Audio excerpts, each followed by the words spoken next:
Halo pemirsa, bagaimana kabar Anda? Terima kasih kepada Anda yang setiap minggu selalu mengikuti tayangan Ni Hao Tiongkok bersama saya Andi Chiu. Seperti biasa, beragam informasi aktual dan menarik seputar Tiongkok telah kami siapkan untuk Anda. Kita mulai dengan berita ekonomi. Beberapa institusi asing telah menaikkan perkiraan mereka mengenai pertumbuhan ekonomi Tiongkok yang mencerminkan pandangan positif mengenai perkembangan yang kuat di negara tersebut. Hal itu terungkap dalam konferensi kerja ekonomi pusat tahunan Tiongkok yang diadakan di Beijing beberapa waktu lalu. Di dalamnya terdapat diskusi resmi mengenai peningkatan kebijakan untuk stabilitas dan pertumbuhan ekonomi menarik perhatian dunia. Pertemuan tersebut diadakan setelah Fitch Ratings, salah satu dari 3 lembaga pemeringkat kredit internasional terkemuka di dunia, mengeluarkan sebuah laporan pada tanggal 8 Desember 2023 yang berisi revisi prediksi pertumbuhan ekonomi Tiongkok sebesar 5,3%, naik dari 4,8% yang diprediksi sebelumnya. This upgrade reflects, the stronger performance that we saw in the third quarter relative to our expectations. We see policy support, particularly fiscal policy support, playing a bit of a bigger role in 2024 to help stabilize growth in the economy despite these headwinds. Sementara itu, Nomura, sebuah grup layanan keuangan global, menyimpulkan bahwa konsumsi adalah kekuatan pendorong utama untuk pertumbuhan ekonomi Tiongkok tahun ini. Oleh karena itu, grup tersebut merekomendasikan untuk mengejar perluasan permintaan domestik dan memanfaatkan kebutuhan konsumen untuk meningkatkan investasi. Bank Pembangunan Asia atau Asian Development Bank (ADB) juga memperkirakan ekonomi Tiongkok akan berekspansi 5,2% tahun ini dibandingkan dengan perkiraan sebelumnya sebesar 4,9%. 我们无论是从这个零售业还是从这个零售业以外的我们广大的一个服务业来讲的话，我们在很多领域已经超出了2019年的这个水平。 Hanoi Metro Line 2 yang dibangun oleh perusahaan-perusahaan Tiongkok di Vietnam sangat dipuji oleh staf operasional dan penduduk setempat karena perjalanannya yang cepat dan fasilitasnya yang berkualitas.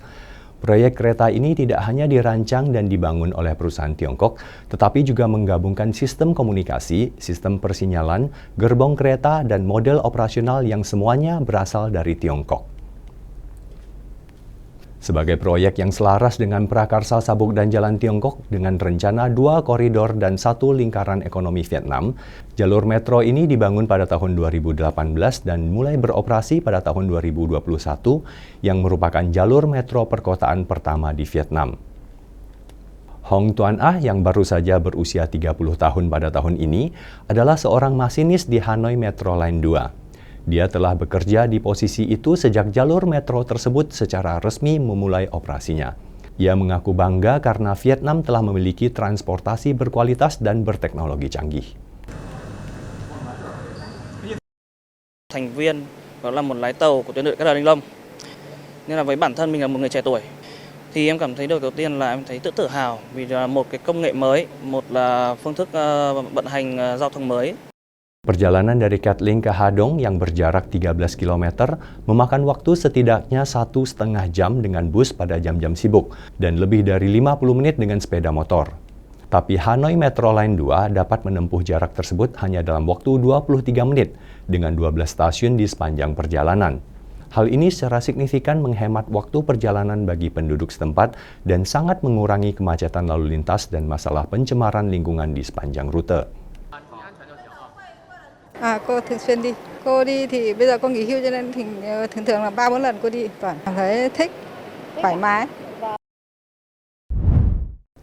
Seorang pengusaha muda kelahiran tahun 90-an bernama Chao Wanqiu di Shenzhen, pusat teknologi tinggi di Tiongkok Selatan, telah mengembangkan robot industri seluler presisi tinggi yang mampu mencengkram wafer semikonduktor dengan mulus.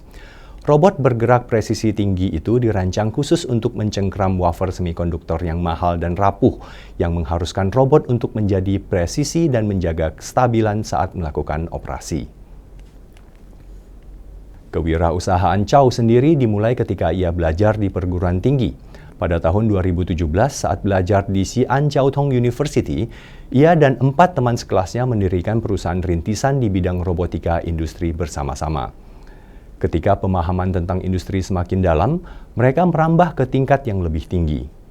Industri seperti semikonduktor dan 3C, Computers, Communication, and Consumer Electronics, menuntut stabilitas tinggi dari robot yang menjadikan jalur yang menantang untuk penelitian dan pengembangan.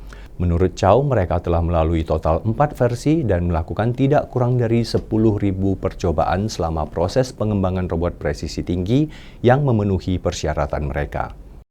今天来做一个机器人搬运晶圆稳定性的测试实验。为了直观呢，我把一杯水放到咱们的晶圆夹爪之上，任何一个时刻，它的振动值都不能超过0.1个重力加速度。能看到它的页面还是非常平稳的。现在精度数据一直是在1毫米以内的。 Mungkin tidak terlalu sulit untuk membuat satu robot presisi tinggi untuk beroperasi secara akurat, tetapi memastikan bahwa ratusan atau ribuan robot untuk melakukan operasi pemindahan secara simultan dan akurat tidak diragukan lagi akan meningkatkan kerumitannya. Chow mengaku masih menuju ke jalur tersebut dan berani mengambil tantangan dan membuat terobosan. Saat ini, kapasitas penggunaan robot perusahaan Chow telah melampaui 1.000 unit, menjadikan teknologi mereka sebagai kekuatan terdepan dalam industri domestik. 它光刻的纹路已经达到了纳米级别，几乎相当于一个蛋壳的厚度。所以说，整个晶圆任何的振动产生微小的裂痕，都有可能对产生影响。 Otoritas Pariwisata Thailand atau Tourism Authority of Thailand (TAT) mengatakan acara promosi di Shanghai pada hari Selasa 12 Desember 2023 untuk membantu operator pariwisata Thailand memamerkan produk mereka untuk menarik lebih banyak pengunjung Tiongkok ke negara Asia Tenggara tersebut. Acara tersebut berhasil menarik lebih dari 300 profesional industri pariwisata dari Thailand dan Tiongkok. Perwakilan dari maskapai penerbangan, hotel, dan agen perjalanan Thailand mendemonstrasikan produk dan layanan baru mereka yang dirancang untuk pasar Tiongkok. ก็อย่างที่บอกนะคะว่าตอนนี้นะคะหลังจากที่เรามีการประกาศวีซ่า exemption นะคะในตั้งแต่เดือนมกรานะคะจนถึงปัจจุบันเนี่ยตอนนี้เรามีนักท่องเที่ยวจีนอยู่ที่ประมาณ 3.25 ล้านคนนะคะเราก็คิดว่าจนถึงปลายปีนี้เนี่ยเราน่าจะได้เห็นตัวเลขที่ 3.4 ถึง 3.5 ล้านคนแล้วในปีหน้านะคะในปีหน้าเองเนี่ยวันนี้เรามาโรดโชว์กับทางด้านของแอตตาแล้วก็นำในส่วนของผู้ประกอบการเอกชนเนี่ยมาเราก็คิดว่าในส่วนนี้เนี่ยนะคะความร่วมมือของทั้งภาครัฐภาคเอกชนแล้วก็คนในพื้นที่ในแต่ละจังหวัดที่จะต้อนรับนักท่องเที่ยวจีนเนี่ยและโดยถึงในเรื่องของการอำนวยความสะดวกในการเข้าเมืองหรือว่าสิทธิพิเศษอะไรต่างๆที่จะได้เพิ่มมากขึ้นเนี่ยปีหน้าเราก็คิดว่าเราน่าจะได้นักท่องเที่ยวจีน Pada bulan September tahun ini, Thailand menyetujui pembebasan visa sementara untuk pengunjung dari Tiongkok dan Kazakhstan, yang memungkinkan pengunjung dari kedua negara tersebut untuk memasuki negara Asia Tenggara itu tanpa persyaratan visa hingga akhir Februari 2024. Menurut TAT, skema visa stimulus ini juga mendorong maskapai penerbangan untuk bersiap-siap memperluas rute Tiongkok-Thailand, meningkatkan frekuensi penerbangan, dan memperkenalkan koneksi baru antara destinasi favorit di Thailand dan kota-kota di Tiongkok. 就是我们带了很多产品，就是完全非常好的产品，酒店、景点啊、旅行社啊，都来这边做一个推广。希望说我们这边的组团到泰国去的那个这个旅行社呢，就又更有信心。我觉得大家都可以到泰国去旅游，泰国也准备好了。 Pemirsa, usai sudah Ni Hao Tiongkok edisi kali ini. Semoga berita-berita yang telah kami suguhkan bermanfaat dan bisa menambah wawasan serta pengetahuan Anda. Kami akan kembali dengan ragam berita dan informasi menarik seputar Tiongkok minggu depan. Terima kasih atas atensi Anda. Saya Andy Chu. Sampai jumpa.